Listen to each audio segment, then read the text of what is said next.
Hello，各位街坊，大家好，我係 Eva。聽講官山水又加推全新嘅一棟啦，佢而家嘅單價咧係5000零蚊就可以買到啦，係咪真係咁平呢？咁我而家咧就喺官山水嘅小區入邊啦，可以睇到啦，我哋而家咧大部分都已經係全部入住晒㗎啦，咁未入住嗰啲咧都已經喺度裝修緊啦，因為咧我哋亦都係無批交付嘅。都係清水樓去開賣嘅，咁 Eva 而家帶大家上去睇下14棟嘅實體樓係咩樣嘅，嚟上去睇睇。而家咧就上嚟到14棟嘅18樓啦，佢係一個2梯4戶一個設計嘅。而家咧係有85平方同108平方兩個戶型嘅。咁我哋85平方嘅3房咧總價大概都係49萬左右。咁我哋108平方嘅4房咧總價都係63萬左右就可以攞到啦。咁我哋入嚟睇下我哋而家嘅02戶型，我哋係一個清水樓交付嘅狀態嘅。入嚟右手邊呢度咧，我哋後期就可以喺呢度做一個鞋櫃嘅位置嘅。咁可以睇到啦，我哋而家咧係中午係，唔係喎，而家咧係下午嘅2點幾，我哋嘅陽光開陽咧都係非常之好嘅。睇睇出邊我哋嘅採光，我哋呢個戶型望出去咧係望遠處係望我哋一個山景，同埋我哋下面小區一個小區嘅園林景嘅。咁斜邊呢度咧都可以睇到少少咧，我哋別墅區嘅位置景觀係非常之好嘅。我哋而家呢個點數都唔會覺得屋企入邊會好暗好壓迫咁講，呢啲感覺我哋入邊嘅開陽係非常之好嘅。呢度我哋嘅廚房嘅位置啦，出邊咧佢仲有一個細嘅生活陽台，你後期可以擺冰箱嘅位置嘅。咁我哋細嘅生活陽台睇出去都可以睇到少少我哋一個別墅嘅景觀嘅。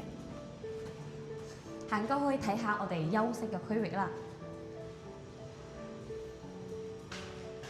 呢度係做咗3間房嘅，先睇下我哋嘅第一間房啦。呢間房咧，我哋後期咧係可以做一個父母房或者係客房嘅。咁我哋睇出去景觀同埋我哋陽台睇出去景觀咧都係一樣嘅，採光都唔錯㗎。咁我睇到我哋呢度咧就係我哋一個衞生間啦。行過嚟，我哋嘅第2間房呢度其實之前佢係陽台嘅佈建嘅，佢將呢度封咗咧，就造成咗一間房啦。咁睇出去景觀咧，照樣都係睇我哋一個別墅嘅區域嘅景觀都唔錯㗎。呢3間房，呢間咧就係我哋嘅主人房啦。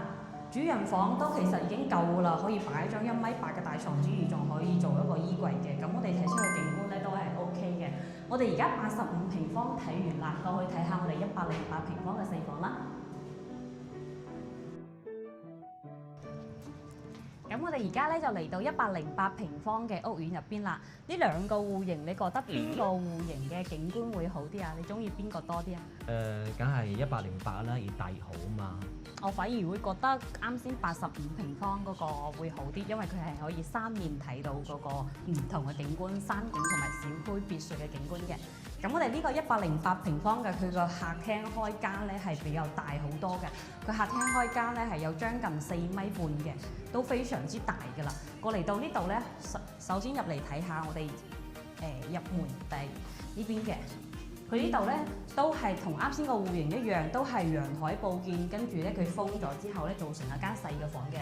你後期可以做書房啦，或者係雜物房啊，都 OK 嘅。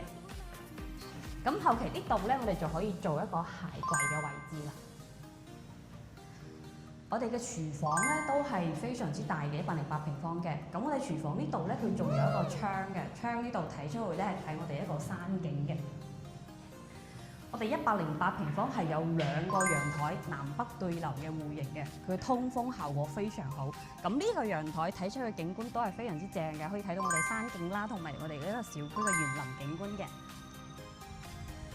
我哋嗰個餐廳呢度咧，應該可以放一個4到6人位嘅餐台都冇問題嘅。過嚟呢度睇下我哋嘅第2間房啦。我哋呢間房咧，後期可以做父母房啦，或者係客房啦，都 OK 嘅。咁我哋採光呢啲嘢咧，都係非常之唔錯㗎。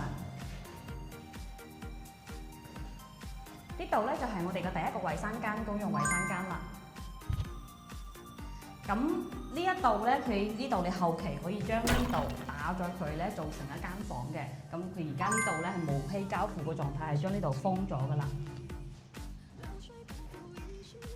行入嚟呢度咧就係我哋一個主人房嘅位置，主人房係做咗一個套房嘅設計嘅，係帶有一個廁所嘅。咁我哋呢個主人房咧，大概係有差唔多12、13個平方，都係非常之大嘅，可以放一張1.8米同埋2米嘅大床之餘，都仲有好闊落嘅。咁佢呢度飄窗嘅位置睇出去嘅景觀啦，我哋嘅小區都係睇我哋一個小區別墅嘅位置，景觀咧係非常之靚嘅。而家6月底嚟緊到7月咧，都會有一個買樓送車位嘅活動嘅。無論你買幾大面積嘅都好啦，都會送一個車位俾你嘅。咁而家咧，如果係揾我哋公司購買嘅話咧，我哋公司都會額外送一個價值3萬蚊嘅家電大禮包俾到你哋嘅。85平方40零萬就可以買到，108平方總價先60零萬就可以買到。其實呢個總價咧真係幾抵下噶啦。如果對呢個華發觀山水感興趣嘅話咧，嗱嗱聲揾Eva我睇樓啦。我哋下期見，拜拜。